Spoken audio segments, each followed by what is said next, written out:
A ono je za Ovo bi rekao da samo ne mriječi.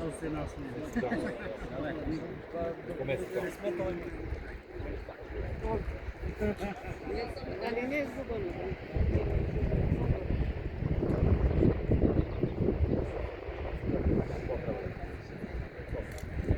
Teraz